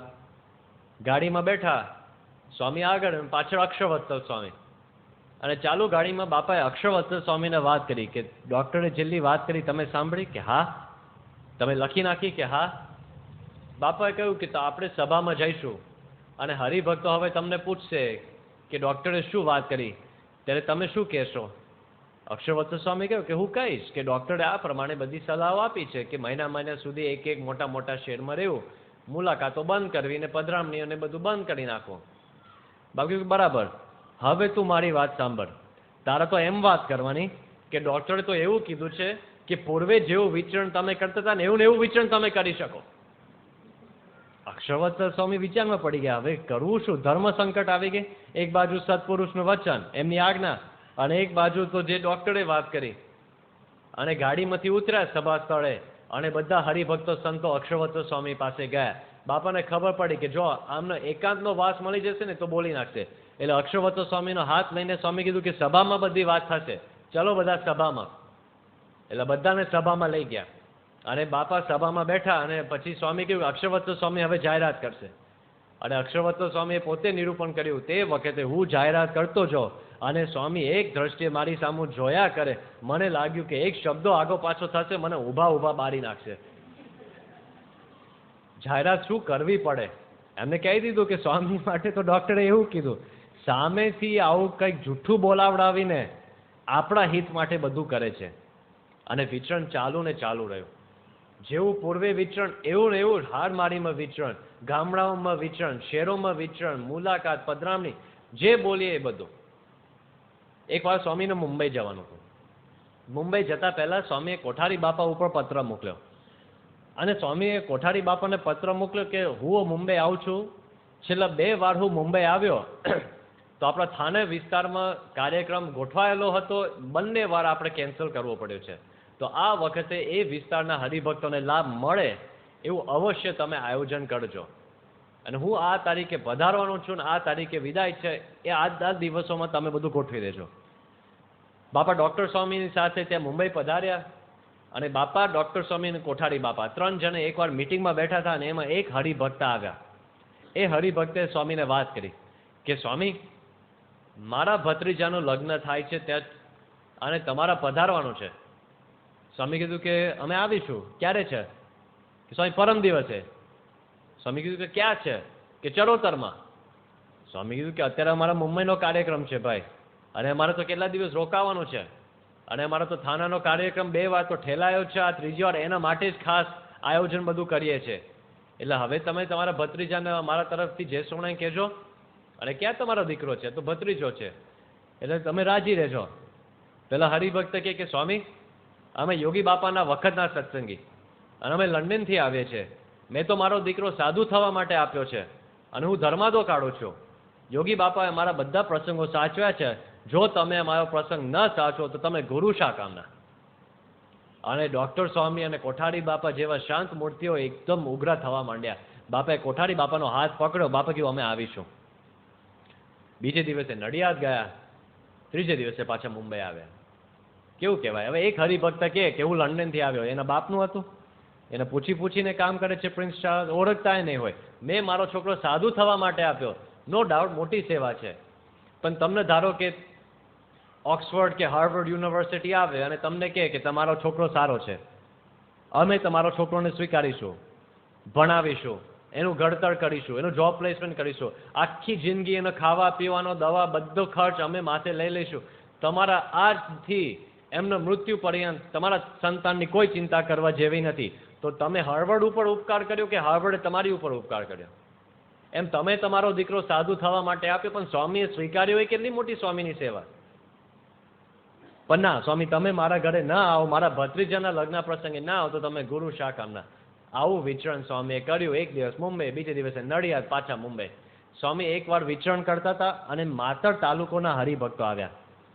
માતર તાલુકાના હરિભક્તોએ આવીને વાત કરી કે સ્વામી, અમારા ગામમાં એક લગ્ન પ્રસંગ છે તો તમારે પધારવું પડશે. સ્વામી કે ક્યારે? કે હવે 1-2 દિવસમાં છે. સ્વામી કહ્યું મારું તો અઠવાડિયે 10 દિવસનું વિચરણ ગોઠવાઈ ગયું છે કે સ્વામી તમારે આવવું જ પડશે. સ્વામી કે ભલે અમે આવીશું. સ્વામી ત્યાં ગયા, વરરાજાને આશીર્વાદ આપ્યા અને સાંજે જમવા બેઠા અને જોયું કે કશું નહીં, એક હરિભક્ત હાજર નહીં. સ્વામી કહ્યું આ છે શું બધું, ક્યાં ગયા બધા? પછી એમાં કૃષ્ણ વલ્લભ સ્વામી થાળ લઈને આવ્યા અને બધો કોરો કોરો નાસ્તો હતો. સ્વામી કીધું કે ક્યાં ગયું બધું? વલ્લભ સ્વામીએ વાત કરી કે સ્વામી આપણા માટે કંઈ સીધું નથી રાખ્યું. કે આ શું છે? તે સામે જેટલા યુવકો બેઠા હતા એમાંથી 2-3 યુવકો બોલ્યા કે સ્વામી આજે ગામ ધુમાડો બંધ રાખ્યો છે અને બધા હરિભક્તો, બધા માણસો, બધા લગ્નમાં ગયા છે અને ત્યાં જમણવાર છે. સ્વામી કહ્યું લે એ લોકોનો ગામ ધુમાડો બંધ એટલે આપણોય બંધ. સ્વામી પછી યુવકોને વાત કરી કે તમે ત્યાં જમ્યા હો, એ તો કોળા ખડાકા છે. યુવકો કીધું કે સ્વામી હવે જે હોય, અમને તો આ દર્શનનું સુખ મળ્યા કરે છે. તો સ્વામીએ કોરો નાસ્તો કર્યો રાતનો અને પછી બીજે દિવસે સ્વામીને ત્યાં વિદાયનો સમય આવી ગયો. સ્વામીએ માથે પાગ પહેરી, બધાના જે સોના કહીને સ્વામી દરવાજા પાસે આવ્યા અને એક હરિભક્તે સ્વામીના જમણા પગને પકડ્યો, બીજો હરિભક્ત સ્વામીનો ડાબો પગ, ત્રીજો હરિભક્ત સ્વામીની કેડ, ચોથો હરિભક્ત સ્વામીનો જમણો હાથ, પાંચમો હરિભક્ત સ્વામીનો ડાબો હાથ. અને સ્વામીએ જોયું કે આ શું છે બધું, અને 5 હરિભક્તે સ્વામીને પકડ્યા. એક હરિભક્તે વાત કરી કે સ્વામી અઠવાડિયા પછી બીજો લગ્ન પ્રસંગ છે, પધારવું પડશે તમારે. સ્વામી કહે મારે કેટલું બધું વિચરણ ગોઠવાઈ ગયું છે, તમે રહેવા દો હવે. સ્વામી જો તમે હા નહીં પાડો તો અમે તમને જવા નહીં દઈએ. સ્વામી કે હવે ભલે અમે આવીશું. અઠવાડિયા પછી ફરી માતર આવ્યા અને ફરી લગ્નના આશીર્વાદ આપ્યા. આવું વિચરણ કર્યું, એટલા બધું આવું વિચરણ કર્યું. સદગુરુ સંતો, ડોક્ટરો, હરિભક્તો બધાને વિચાર આવ્યો છેવટે કે સ્વામીની તબિયત આ બધું ખમી નથી શકતું. એટલે 2006ની સાલમાં સદગુરુ સંતો, વડીલ સંતોએ નિર્ણય લીધો અંદર કે હવે આપણે સ્વામીની મુલાકાત ચાલે છે ને, 3 ટાઈમ સ્વામી મુલાકાત આપે છે, એ 3 ટાઈમની જગ્યાએ સ્વામી 2 ટાઈમ મુલાકાત આપે તો એટલો આરામ સ્વામીને વધારે મળે. એટલે બધાએ અંદર સંમતિ લઈ લીધી. પણ સ્વામીને કોણ કે? એટલે બધાએ કહ્યું કે ડૉક્ટર સ્વામી તમે બાપાને વાત કરો. ડૉક્ટર સ્વામી કીધું હું સ્વામીને વાત ના કરું, આ વાત તો હું ના કરું. એટલે હવે કોણ કરે? એટલે બધા પછી સેકન્ડ ઓપ્શન નિખિલેશ સ્વામી તમે વાત કરો. એટલે કાર્તિક પૂનમનો ઉત્સવ થયો 2006ની સાલમાં બોચાસનમાં. ઉત્સવ પછી નિખિલેશ સ્વામીએ બાપાને વાત કરી કે બાપા સદગુરુ સંતો, ડૉક્ટરો બધાને આવી એક ઈચ્છા રહે છે કે આપ અત્યારે 3 ટાઈમ મુલાકાત આપો છો, એ 3ના સ્થાને તમે 2 ટાઈમ મુલાકાત આપો તો સારું. અને સ્વામી તે વખતે બોલ્યા, સ્વામી કીધું કે 2 શું તમે 1 ટાઈમ મુલાકાત કરી નાખો ને તોય મને વાંધો નથી. નિખિલેશ સ્વામી આમ સાંભળી રહ્યા કે શું બોલ્યા સ્વામી, અણધાર્યો જવાબ. ત્યારે સ્વામી બોલ્યા, સ્વામીએ કહ્યું કે મેં બધા હરિભક્તોને રાજી કરી નાખ્યા છે, બધા હરિભક્તોના ઘરે પધરામણી કરી નાખી છે, મેં બધા હરિભક્તોને રાજી કરી નાખ્યા છે. આ પ્રતીતિનું વાક્ય છે. સ્વામીએ બધા હરિભક્તોને રાજી કરી નાખ્યા છે. સ્વામીએ સામેથી કહી દીધું કે 2ની જગ્યાએ તમે 1 કરશો તો વાંધો નહીં. બધાને હતું કે હાશ હવે સ્વામીને આરામ થશે. આ મીટિંગ પૂરી થઈ અને 1 કે 2 દિવસ પછી બીજી મીટિંગ ચાલુ થઈ કે આવતા વર્ષે શતાબ્દી વર્ષ છે, સંસ્થાની શતાબ્દી, તો આપણે વિશ્વની યાત્રા કાઢીએ તો કેવું છે? સ્વામી કીધું કે બરાબર. લંડનનું નક્કી થઈ ગયું, અમેરિકાનું નક્કી થયું, પણ આફ્રિકાનું દ્વિધામાં. ડૉક્ટરે કીધું કે સ્વામી આફ્રિકા ના જવાય, કારણ કે આફ્રિકાના બધી હોસ્પિટલની વ્યવસ્થા છે ને એ બધી સારી નથી. સ્વામીએ પછી પ્રશ્ન પૂછ્યો કે સારંગપુર જવાય. તે વખતે સ્વામીએ પ્રશ્ન પૂછ્યો, આફ્રિકાની ના ચાલે છે. સ્વામીએ વચ્ચે શબ્દ નાખ્યો કે સારંગપુર જવાય. બાપા સારંગપુર, પછી ડૉક્ટરે કીધું કે છેલ્લકોટીનું ગામ આપણે ગણી લઈએ કે સારંગપુર જવાય, પણ આફ્રિકા તો ન જ જવાય. તો શું માનતા હશે આફ્રિકાને ડૉક્ટરના મનમાં? એટલે સ્વામીએ પછી યોગીચરણ સ્વામીને પ્રશ્ન પૂછ્યો કે આફ્રિકા જવાય? યોગીચરણ સ્વામી સમજી ગયા, મર્મગ્ન સંત છે, એમને ખબર પડી ગઈ કે સ્વામી હવે મને બીજી વાર પૂછે છે, મને પૂછતા નથી, મને કહે જ છે કે તું આફ્રિકાનો રસ્તો શોધ. એટલે યોગીચરણ સ્વામીએ તરત જ બાપાને વાત કરી કે બાપા જો આ બધા ડૉક્ટરોની ચિંતા એટલી છે કે ડૉક્ટર એટલે બધા મેડિકલ સાધનો એની સગવડ હોવી જોઈએ, ડૉક્ટર હાજર હોવા જોઈએ વગેરે વગેરે. આપણે આ બધા સાધનો વસાવીએ અને સાથે ફેરવીએ તો આપણે આફ્રિકા જઈએ કે સારંગપુર જઈએ, દુનિયાના ગમે તે છેડા ઉપર જઈએ, સાથે ડૉક્ટર હોય, સાધન હોય, એટલે આપણે ગમે ત્યાં જઈ શકીએ. તો આપણે જવું હોય તો જવાય. બાપા કહ્યું કે હા જવું છે. અને પહેલાં આફ્રિકા ઉપર ગયા. સ્વામી અમદાવાદથી, પછી મુંબઈથી ક્યારથી અમદાવાદથી નીકળ્યા અને આફ્રિકા પહોંચ્યા. અને સ્વામીએ તો હમણાં થોડા મહિના પહેલાં કીધેલું કે એક મુલાકાત કરી નાખો તોય મને વાંધો નહીં. આફ્રિકા ઉતર્યા, પહેલે દિવસે 300 મુલાકાત, 3 ટાઈમ મુલાકાત. આફ્રિકામાં જે સ્થાન ઉપર રોજ 3 ટાઈમ મુલાકાત, 300, 500, 600, 700, 200 આવી રીતે રોજના ક્રમમાં ચાલે. ત્યાંથી લંડન ગયા, ત્યાંથી અમેરિકા ગયા અને ફૂલ મુલાકાત. સ્વામીએ બંધ કરાવ્યું, સ્વામીએ ફરી ચાલુ કરાવ્યું. એમને રોકી ના શકો. જે એમને કહ્યું કે આવું ને આવું કાયમ હજો, એમનાથી રહેવાય નહીં. હરિભક્તો સંતોની વાત આવે, દેહ આપી દીધો છે. અને પછી એ આખા વિશ્વની યાત્રા પૂરી થઈ, અમદાવાદ આવ્યા, ધામધૂમથી સંસ્થાનો શતાબ્દી મહોત્સવ પૂરો થયો અને ડિસેમ્બરના છેલ્લા દિવસો હતા. અને સ્વામીને કહ્યું કે આપણે વોકિંગનું રાખીએ. સ્વામી કીધું આટલા બધા હરિભક્તો પરદેશથી આવ્યા છે અને આપણે રૂમમાં વોકિંગ કરીએ એના કરતાં જો આપણે મંદિરની પ્રદક્ષિણા ફરીએ તો પ્રદક્ષિણા ફરતા બધા હરિભક્તોને દર્શન થાય ને આપણું વોકિંગ એ થાય તો ચાલે. સંતો કીધું કે બાપા બધું ચાલે, આપની ઈચ્છા હોય તો આપણે ત્યાં વ્યવસ્થા કરી નાખીએ. અને સ્વામીએ લગભગ 2 કે 3 પ્રદક્ષિણા ફરી અને મંદિરના પાછળના ભાગમાં સ્વામી ઊભા રહ્યા અને આખી છાતી દમણની જેમ ઊંચી નીચી થવા માંડે. અને સ્વામી કશું બોલી ના શક્યા. સેવક સંતો સ્વામી પાસે દોડીને ગયા, સ્વામી શું થાય છે? સ્વામી એક જ શબ્દ બોલ્યા તે વખતે, સ્વામી ખુરશી. અને આવી પ્લાસ્ટિક ખુરશી બાજુમાં હતી નીલકમલ બ્રાન્ડની, એ સ્વામીની માટે મૂકી અને મંદિરના ચોકમાં સ્વામી બેસી ગયા. ડૉક્ટરો સીધા ત્યાં જ તપાસવા આવ્યા. ખબર પડી ગઈ કે સ્વામીના હૃદયમાં અત્યારે એકદમ ગંભીર બીમારી છે. અને 1 જાન્યુઆરી 2008ના દિવસે સ્વામી મુંબઈ ગયા અને ઘણા સમય સુધી સ્વામીએ ત્યાં વિશ્રામ લીલા એમને સ્વીકારેલી. તો સ્વામીના મનમાં એવું કે હજી કંઈક કરવું છે, સારંગપુર જવું છે, વિચરણ ચાલુ રાખવું છે. સ્વામી આરામ કર્યો, પાછા સારંગપુર આવ્યા. ફૂલોનો ઉત્સવ ધામધૂમથી બધા હરિભક્તો સંતોને લાભ આપ્યો. વિચરણ પાછું ચાલુ રાખ્યું. ક્યાં સુધી 2011ની સાલમાં સ્વામી ભરૂચમાં હતા. અને તે વખતે પ્રસંગ બીજી બાજુ એવો બનેલો કે દર વર્ષે અમેરિકા અને લંડનના યુવકો ઉનાળાના દિવસોમાં શિબિર કરવા માટે ઇન્ડિયા પધારે છે. તો એ બધા આવ્યા હતા અને ગાંધીનગરમાં એ યુવકોની શિબિર હતી અને સ્વામી ભરૂચમાં હતા. ભરૂચથી સ્વામીએ સંતોને ફોન કર્યો કે આ યુવકો આવ્યા છે તો મારા દર્શન માટે તમે લઈ આવો.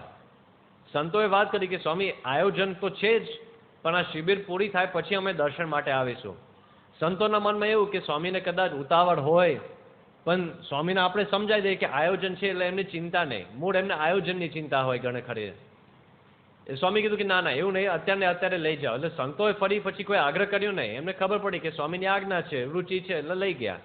બધા યુવકોને લઈ ગયા. એ દિવસે બધા યુવકોને દર્શન થયા. યુવકો પોતાના ઉતારામાં ગયા રાત્રે. આ બાજુ સ્વામી રાત્રે પોતાના ઉતારામાં સૂઈ ગયા અને રાત્રે એવી ગંભીર બીમારી ચાલુ થઈ ગઈ. યોગીચરણ સ્વામીને બોલાવ્યા, ડૉક્ટરોને બોલાવ્યા અને 4 વર્ષ પહેલા જેટલા કંઈ મેડિકલ સાધનો વસાવ્યા હતા એ બધા સાધનો કાઢીને સ્વામીની રૂમમાં મૂકી દીધા અને સ્વામી ઉપર બધી ક્રિયાઓ ચાલુ થઈ.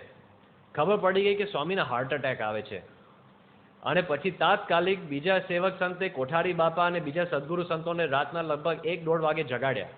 બધાને જગાડીને કહ્યું કે તમે સૌ મંદિરમાં ઠાકોરજી આગળ જાઓ અને પ્રાર્થના કરો. અત્યારે સ્વામીને એટેક આવે છે અને બહુ ગંભીર પરિસ્થિતિ છે. માંડ સવાર સુધી બધું સ્વસ્થ થઈ ગયું. સ્વામી આરામમાં હતા. સ્વામી જાગ્યા અને સ્વામીએ કહ્યું કે મને ઠાકોરજીના દર્શન માટે લઈ જાઓ. ડૉક્ટરે કીધું કે સ્વામી કોઈ પણ ડૉક્ટર આ સમયે તમને 24 કલાક સુધી પણ રૂમની બહાર જવા ના દે. સ્વામી કહ્યું મને ઠાકોરજીના દર્શન માટે જવું જ છે. પછી ડૉક્ટરે કીધું કે સ્વામી આપણે એવું કરીએ, મંદિર છે એ ઠાકોરજીના ફોટા પાડીશું અને તમને અહીં દેખાડીશું. બાપા કીધું કે મંદિર બાજુમાં હોય, તમને આવા વિચારો ક્યાંથી આવે? આપણે ત્યાં જઈએ. અને પછી સ્વામીને ત્યાં લઈ ગયા. જેમ શ્રીજી મહારાજે કારણીના 10મા વચનામૃતમાં વાત કરી છે કે નદીને સમુદ્રને મળવાનો કેટલો બધો ઈશક છે કે વચ્ચે પર્વત આવતો હોય ને તો એ પર્વતને તોડીને સમુદ્ર ભેગો થઈ જાય છે. એવી રીતે બાપાને ઠાકોરજીને મળવાનો એટલો બધો ઈશક છે, ભગવાન સુધી પહોંચવાનો એટલો બધો ઈશક છે. હજારો અંતરાય હોય, હૃદય ના પાડતો હોય, શરીર સાથ ના આપતો હોય તોય મારે જવું જ છે.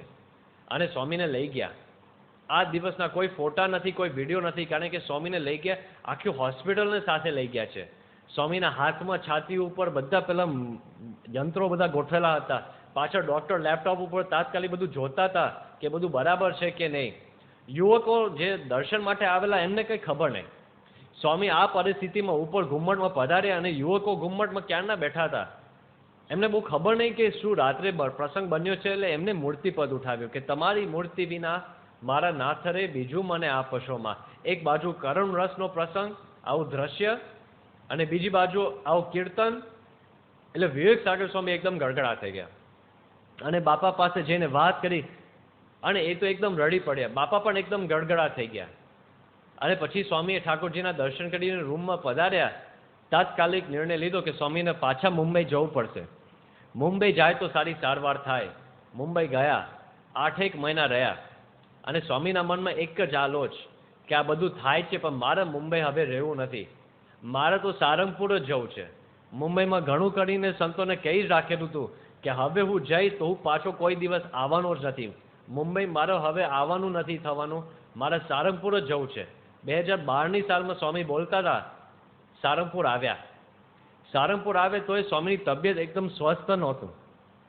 તો સ્વામીની તબિયત સારી નહોતી. એકવાર એવો વિચાર હતો કે આપણે સ્વામીને અમદાવાદ લઈ જઈએ અને ત્યાં આપણે બતાવીએ. તો એક દિવસ માટે સ્વામીને લઈ જવાનું હતું. ઘણાને ખબર નહોતી, કેટલાને ખબર નહોતી. સ્વામી એ દિવસે વહેલા જાગી ગયા, પરવાડીને નાસ્તો કરતા હતા. બાજુમાં વિવેક સાગર સ્વામી બેઠા હતા. કૃષ્ણ વલ્લભ સ્વામી જ્યારે થાળ લઈને ગયા, બાપા વિવેક સાગર સ્વામીને નજીક બોલાવ્યા કે તમે સાથે આવવાના છો? વિવેક સાગર સ્વામીને ખબર નહોતી કે ક્યાંક જવાનું છે. એટલે એમને કહ્યું કે બાપા આપણે સાથે જ છે ને, 45 વર્ષથી આપણે સાથે જ છે, ક્યાં હવે સાથે જવાની વાત છે?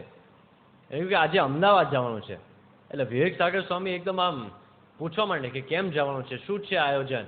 બાપાએ એમનો હાથ પકડીને વાત કરી કે જો આપણે અમદાવાદ એક દિવસ માટે જવાનું છે, તમે સાથે આવશો ને?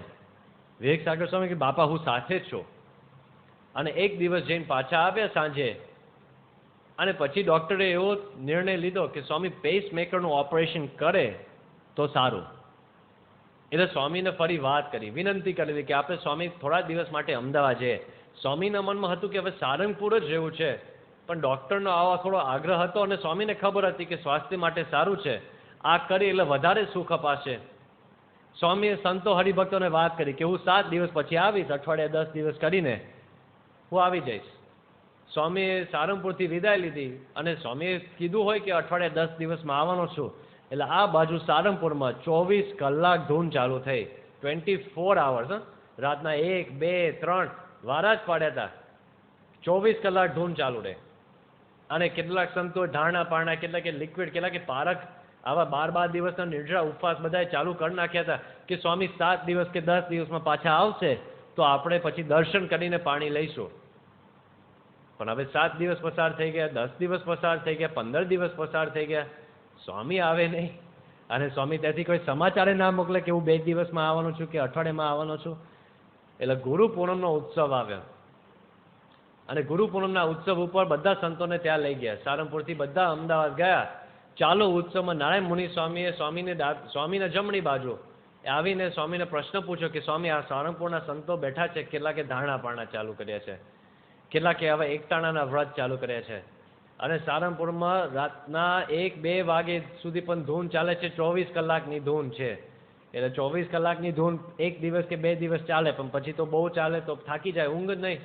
અને એમાં પાછા વ્રત, એટલે ક્યારે પધારવાના છો? સ્વામી કે બધાને કહી દો વ્રતની સમાપ્તિ કરી નાખે, અમે થોડું રોકાવાના છે. એટલે ત્યાંથી સ્ટેજ ઉપરથી સ્વામીએ વ્રતની સમાપ્તિ કરાવી. બધાને હતું કે કેટલું રોકાય કેટલું રોકાય, પણ મહિનાઓ સુધી સ્વામી રોકાયા. અને 2013ની સાલ આવી. ફેબ્રુઆરી મહિનામાં સ્વામી રૂમમાં બેઠા બેઠા નિર્ણય જોયા કરે. નિર્ણય ઉપર 2 પાના ફેરવે એટલે માર્ચ મહિનો દેખાય. અને માર્ચ મહિનામાં આવે શું? ફૂલદોલનો ઉત્સવ. અને એકલા હોય ત્યારે જોયે કે માર્ચમાં ફૂલદોલ કયા તારીખે આવે છે. અને જે ક્ષણે કોઈક રૂમમાં આવે એટલે સ્વામી 2 પાના આગળ ફેરવી નાખે કે એપ્રિલ કે મે મહિના સામું જોવે છે, કે બીજા તિથિ કે મુહૂર્ત જોવે છે. આવી રીતે સ્વામી આમ રમત કરતા જાય કે જાણે કંઈક મને જોતા નથી. બધાને ખબર જ હતી કે સ્વામીના મનમાં શું ચાલે છે. એટલે પછી સ્વામી એક વાર અચાનક માર્ચ મહિનાની શરૂઆતમાં વાત કરી કે તમે સારંગપુરથી નારાયણ મુનિ સ્વામીને જ્ઞાનેશ્વર સ્વામીને બોલાવો. હવે આ બે સંતોને બોલાવવાનો હેતુ બધાને ખબર જ હતી, પણ કોણ કે, એટલે પછી બે સંતોને બોલાવ્યા અને એ બે સંતો સ્વામીને મળવા ગયા તે પહેલા ડોક્ટરોએ વાત કરી. ડોક્ટરે કહ્યું કે જો સ્વામીની તબિયત માટે અમદાવાદમાં રહેવું એ વધારે હિતાવહ છે, કારણ કે બાજુમાં હોસ્પિટલ છે અને ડૉક્ટર તેજસભાઈ જેવા વિખ્યાત કાર્ડિયોલોજિસ્ટ અહીં છે. કોઈ પણ સારવાર કરવી હોય તો બધા સાધનો અહીં છે. સારંગપુર ગામડું છે, સારંગપુર બાપાનું પ્રિય સ્થાન છે એ પણ અમે જાણીએ છીએ, પણ એક બાજુ સ્વામીની રુચિ છે અને એક બાજુ આપણી સેવક તરીકેની ફરજ છે. એટલે અમને એવું લાગે છે કે તમે સ્વામીને એવી રીતે જો વાત ફેરવીને કરી શકતા હો કે સ્વામીને ફૂલદોલ ઉપર આવવાની જરૂર નથી તો સારું. મુનિ સ્વામી જ્ઞાનેશ્વર સ્વામી કે ભલે. એટલે અંદર ગયા અને બાપાએ આખા બધા પ્રવચન કે ઉપદેશની જગ્યાએ પ્રશ્ન જ પૂછવા માંડ્યા. સ્વામીએ પ્રશ્ન પૂછવાની શરૂઆત કરી દીક્ષા મહોત્સવની. આમ ધીમે ધીમે વાત કરે ને. સ્વામી કે આપણે સારંગપુરમાં દીક્ષા મહોત્સવ આવે છે મહિના પછી, એની બધી તૈયારી થઈ ગઈ? સ્વામી સંતોએ કીધું કે હા સ્વામી થઈ ગઈ. કે એનો ઉતારાની વ્યવસ્થા થઈ ગઈ? કે હા સ્વામી બધી ઉતારાની વ્યવસ્થા થઈ ગઈ છે. પછી સ્વામી કહ્યું કે હમણાં તો ફૂલદોલ ઉત્સવ આવે છે, ખબર છે ને? કે હા સ્વામી ખબર છે. સ્વામી કે ફૂલદોલ ઉત્સવ તો શાસ્ત્રીજી મહારાજના વખતથી ત્યાં સારંગપુરમાં ઉજવાય છે, ખબર છે ને? કે હા સ્વામી શાસ્ત્રી મહારાજના વખતથી ધામધૂમથી ઉત્સવ થાય છે. સ્વામી કે બધા દેશ વિદેશથી હરિભક્તો આવવાના છે ને હજારોની સંખ્યામાં આવશે, એટલે એને ઉતારાની વ્યવસ્થા થઈ ગઈ? કે હા સ્વામી ઉતારાની વ્યવસ્થા થઈ ગઈ. સ્વામીએ પૂછ્યું કે એની જમવાની વ્યવસ્થા થઈ ગઈ? કે હા સ્વામી ફૂડ પેકેટ ખીચડી બધી વ્યવસ્થા થઈ ગઈ છે. સ્વામી કે જોજો હા હજારો હરિભક્તો આવશે અને આપણે તો પરંપરામાં શાસ્ત્રીમાના વખતથી સારંગપુરથી જ આ ઉત્સવ ઉજવાય છે, એટલે ધામધૂમથી ઉત્સવ થવો જોઈએ. એટલે સંતો તે વખતે બોલી ગયા કે હા બાપા ધામધૂમથી સારંગપુરમાં ઉત્સવ થશે અને સદગુરુ સંતોના હાથે બધા હરિભક્તો રંગાઈ જશે, એટલે ધામધૂમથી ઉત્સવ પૂરો થઈ જશે. આટલું બોલ્યા સદગુરુ સંતોના હાથે, એટલે સ્વામી તરત જ પકડી ગયા, આ લોકો મને રમાડે છે. એટલે સ્વામી પાસે એક બ્રહ્માસ્ત્ર છે જે કેવળ એમની પાસે છે, કોઈની પાસે નથી. જે કાલિદાસે લખ્યું છે એમના ગ્રંથોમાં કે સ્વાધીન કુશલાહ સિદ્ધિમંતઃ, સિદ્ધ પુરુષો હોય એમનું સ્વાસ્થ્ય એમના હાથમાં છે. બે સંતો આ વાત કરી. સ્વામી એ બેને દેખતા જ પોતાની આંખો ઢાળી અને ખુરશીમાં પાછું મોઢું કરી નાખ્યું અને બીપી ઘટાડી દીધો. અને પછી બધા સાયરનો વાગતા જાય, ડોક્ટરો બહારથી અંદર દોડતા આવે કે તમે શું વાત કરી? અરે તમે જે વાત કરવાની કીધી એ જ વાત કરી. તાત્કાલિક સ્વામીને ખુરશીમાંથી પલંગમાં સુવડાવ્યા, બધા ઉપચારો કર્યા. સ્વામી માંડ થોડાક સ્વસ્થ થયા. બધાને થયું કે જો સ્વામીને સારંગપુર જવું છે, ના પાડવા જેવું નથી. એમને જવું છે એટલે આપણે બધી વ્યવસ્થા કરવાની. ફૂલદોલના 2 દિવસ પહેલા સ્વામીને આવવાનું હતું અને સ્વામીનો બધો સામાન સારંગપુર આવી ગયો. કૃષ્ણવલ્લભ સ્વામી આવી ગયા હતા, રસોડાનું ઘણું સામાન આવી ગયો હતો અને બીજા બધા કેટલાક સંતો આવી ગયા હતા. અને આ બાજુ સારંગપુરમાં બાપાનો ઉતારાની વ્યવસ્થા થઈ ગઈ અને આ બાજુ અમદાવાદમાં સ્વામીનો ઉતારો ખાલી.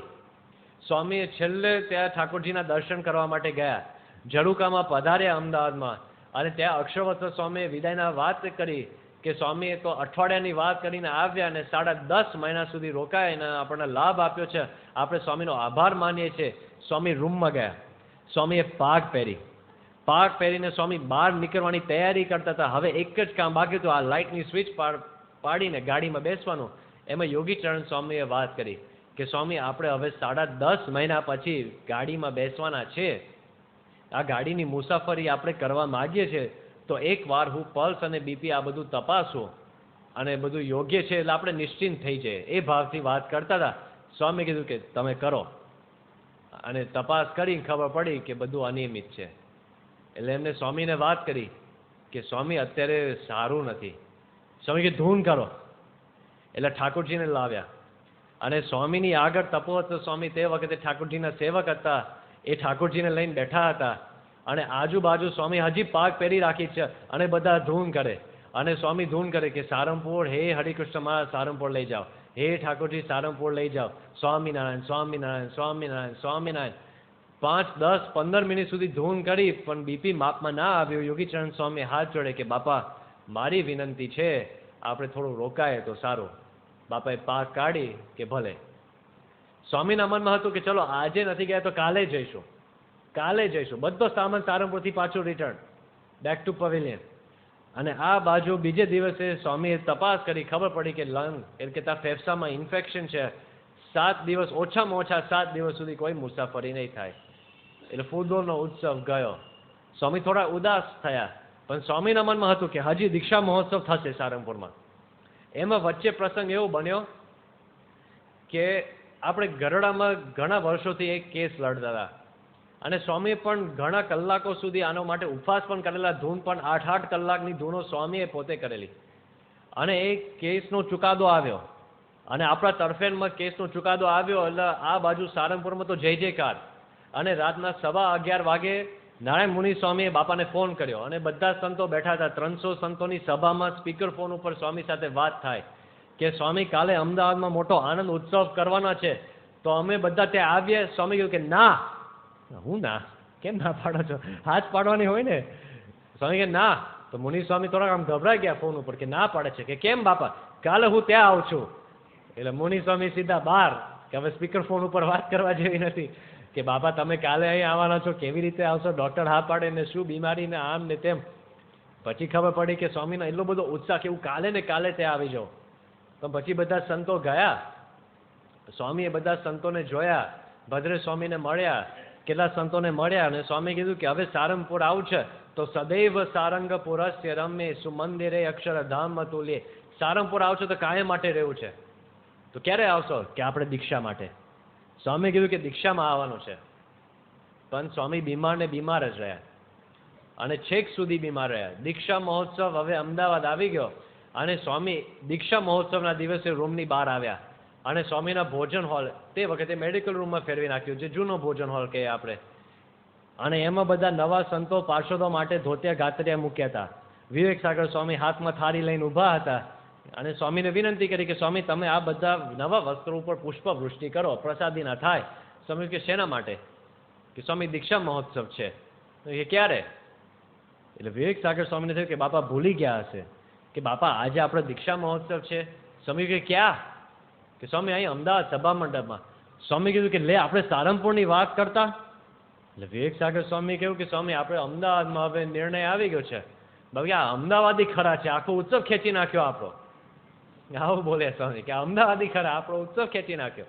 સ્વામી રીતસર આપણે દેખાય કમ અને બધા વસ્ત્રોને પ્રસાદી ના કર્યા, કારણ કે એમના અંતરમાં કે સારંગપુર જવું છે, સારંગપુર જવું છે. અને સ્વામી બીમાર હતા, ઇન્ફેક્શન હતું અને બધું અનિયમિત હતું. એટલે ડૉક્ટરે એ નિર્ણય લીધેલો કે કોઈ દીક્ષાર્થી અંદર સ્વામીની મુલાકાત ના લે. બહાર કાચના કેબિનમાંથી, કાચના કેબિનની અંદર સ્વામી હોય ને બહારથી પેલા દીક્ષા લે. સ્વામીએ પહેલા દીક્ષાર્થીને જોયા ને અને ઇન્સ્ટન્ટ બધા સ્વામીના હૃદયના ધબકારા સુધારા ઉપર આવી ગયા ત્યાં ને ત્યાં. અને સ્ટેજ ઉપર જ ચાલુ દીક્ષામાં નિર્ણય લેવાયો કે આ જેટલા દીક્ષાર્થીઓ છે ને અત્યારે બધા અહીંથી એકવાર પસાર થઈ ગયા, અત્યારે બધાને સ્વામી પાસે લઈ જાય. સ્વામીનું હૃદય બધા સાધુ હરિભક્તોને જોઈને કેટલા આનંદમાં આવી જાય છે. એમનું સ્વાસ્થ્ય ત્યારે સુધરી જાય છે. પણ સ્વામીના મનમાં હતું કે સારંગપુર જવું છે. અને દિવસ આવ્યો 5 મે 2013. સ્વામી પથારીમાં જાગ્યા, પહેલી વાત કરી સેવકને કે તું મને ગમે તેમ કરીને સારંગપુર લઈ જા. નારાયણચરણ સ્વામી કહ્યું કે બાપા મારા હાથમાં નથી, આપણે ઈશ્વર સ્વામીને વાત કરીએ. એટલે ઈશ્વરચરણ સ્વામીને તાત્કાલિક બોલાવ્યા. ઈશ્વર સ્વામી આવે, હજી બાપાએ તો સ્નાને નથી કર્યું, પથારીમાં હજી સૂતા છે. બાપા કહે કે તું મને ગમે તેમ કરીને સારંગપુર લઈ જા. ઈશ્વર સ્વામી કે બાપા મારું કામ, આપ સ્નાન કરીને પધારો એટલી વાર. એટલે બાપા સ્નાન કરવા માટે ગયા. એટલામાં ઈશ્વરચરણ સ્વામી, યોગીચરણ સ્વામી, ડૉક્ટર વીપી, યોગ વિવેક સ્વામી બધાને ભેગા કર્યા અને રૂમમાં બધાને લાવ્યા. બાપા પરવારીને આવ્યા અને લગભગ 11:30-12 વાગ્યા હતા. 12 ઉપર થઈ ગયા હતા, 12:15. અને પછી ઈશ્વરચરણ સ્વામીએ પ્રસ્તાવ મૂક્યો કે બાપા આપને ક્યાં જવું છે? સારંગપુર, અલ્લાદરા, ગરડા, ગોંડલ કે બોચાસર? શાસ્ત્રીજી મહારાજના 5 શિખરબદ્ધ મંદિરના નામ લીધા. બાપા કહ્યું કે મારે સારંગપુર જવું છે. એટલે યોગ વિવેક સ્વામી બાપાની બાજુમાં ઊભા હતા. એમને કહ્યું કે બાપા બરાબર છે, આપણે સારંગપુર જવું છે, એમાં કોઈ ના નથી. પણ આજે ને આજે જો એવી ઉતાવળ કરવાની પણ જરૂર નથી. એ તો ડૉક્ટરની દ્રષ્ટિએ બોલતા હતા, એમની હિતની ભાવના જ હોય. એ એવું માનતા હતા કે આપણે થોડો પછી જઈએ, બધું સારું થઈ જાય પછી જઈએ. એટલે એમને કહ્યું કે સ્વામી આપણે 3 દિવસ, 5 કે 7 દિવસ પછી જઈએ ને તો વધારે સારું. તો શું આપણને થોડો આરામ થઈ જાય અને સારંગપુરમાં એટલો સમય મળે ને તૈયારી કરવા માટે. તો સ્વામી આ વાત સાંભળી, સ્વામી કશું બોલ્યા નહીં, પણ થોડા ઉદાસ થઈ ગયા. અને એ જોઈને ઈશ્વર સ્વામી તરત બોલ્યા કે સ્વામી એ પણ વાત છે કે જો આજે ને આજે જવું હોય તો આજે ને આજે જવાય. સ્વામી કે હા, આજે ને આજે જવું છે. એટલે યોગ વિવેક સ્વામી ફરી બોલ્યા કે બાપા જો આજે ને આજે જો એવી કોઈ ઉતાવળ કરવાની જરૂર નથી, આપણે 3 દિવસ પછી જઈએ તોય જવાય એમ છે. સ્વામી એમની સામું જોયું, સ્વામી કે લપ ચપ બંધ કર, નક્કી થઈ ગયું છે, આજે રાત્રે નીકળવાનું છે. યોગ વિવેક સ્વામી કે બાપા શું બોલ્યા? લપ ચપ બંધ કર, આજે નીકળવાનું છે. અને ઈશ્વરચરણ સ્વામીએ સારંગપુર ફોન કર્યો કે આજે રાત્રે બાપા આવવાના છે. અને બધા સંતોને થયું કે હવે તમે અમારા હૃદય તંતુને કેટલા ખેંચશો, કારણ કે આવું છે, નથી આવવાના, ને બીમાર પડ્યા છે, ને દુખે ને આવવાના છે પછી નથી આવવાના, આવવાના છે અને નથી આવવાના. ઈશ્વર સ્વામી કહ્યું કે ના, આજે બાપા તો મક્કમ છે, ગમે તેમ કાઢીને આવી જ જવાના છે. અને બધા સંતો રાહ જોએ. સાંજના 6 વાગે સંતોને સમાચાર મળે કે સ્વામી ગાડીમાં બેઠા છે. પહેલો વિજય, સ્વામી ગાડીમાં બેઠા, હવે તો નીકળવાના તો છે જ.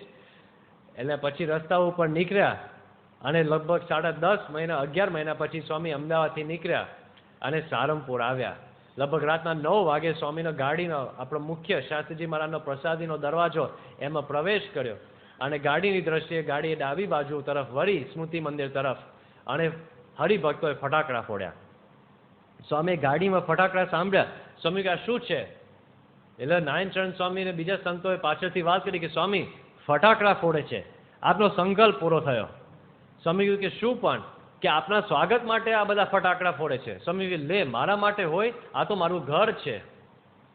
અને પછી સ્મૃતિ મંદિરે દર્શન કરીને ખુરશીમાં બેઠા મંદિર તરફ પધાર્યા અને મંદિર ઉપર ગયા, લિફ્ટ ઉપર, અને જ્યાં 2 પગથિયા ચડવાના હતા, રેમ્પ ઉપરથી જવાનું હતું. સ્વામી કહે નહીં નહીં નહીં. હવે શું નહીં? હવે કેમ નહીં? મંદિરના અણી ઉપર આવી કે ઠાકોરજીના દર્શન આમ ત્રાસી આંખે દેખાય, તો હવે સ્વામી કહે છે કે નહીં. સ્વામી આમ પોતાના ચરણ તરફ દ્રષ્ટિ કરી કે આ કાર્ડ. સ્વામીના પગ ઉપર રેક્ઝિનની મોજડી પહેરેલી હતી. સ્વામી કહ્યું આ કાઢો. હવે બીજા બધાને એટલો બધો આનંદ ને ઉત્સાહ હતો. હવે રેક્ઝિનની મોજડી તો બધા પહેરે છે, કાપડની કે રેક્ઝિનની મોજડી તો વડીલ સંતો પહેરી શકે, મોજા જેવા છે, ચામડીના હોય તો કાઢોના. પણ સ્વામીને ઠાકોરજીની એટલી બધી મર્યાદા, આ કાઢો. સ્વામી ચૂક્યા નહીં. એ મોજડી કઢાવી, ઠાકોરજીના દર્શન કર્યા. હરિકૃષ્ણ મહારાજના મધ્યખંડના દર્શન કરતા કરતા વિવેક સાગર સ્વામી મળ્યા. વિવેક સાગર સ્વામીના હાથમાં પોતાની પાગ હતી, અને વિવેક સાગર સ્વામીએ વાત કરી કે બાપા જબરજસ્ત થઈ ગયું ને, આપણું જબરું કામ થઈ ગયું, આપનો સંકલ્પ પૂરો થયો. અને બાપા પણ એકદમ આનંદમાં હતા. રૂમમાં ગયા અને રૂમમાં પોતાની પાગ ઉતારી બરાબર 1200 દિવસ સુધી, 5 મે 2013 થી માંડીને 17 ઓગસ્ટ 2016, 1200 ડેઝ સુધી સ્વામીએ સારંગપુરમાં લાભ આપ્યો. એ સ્મૃતિ શું આપી એની વિશેષ વાતો આપણે કાલથી ક્રમશઃ જોઈશું. સ્વામિનારાયણ ભગવાનની. સ્વામી નારાયણ નારાયણ નારાયણ.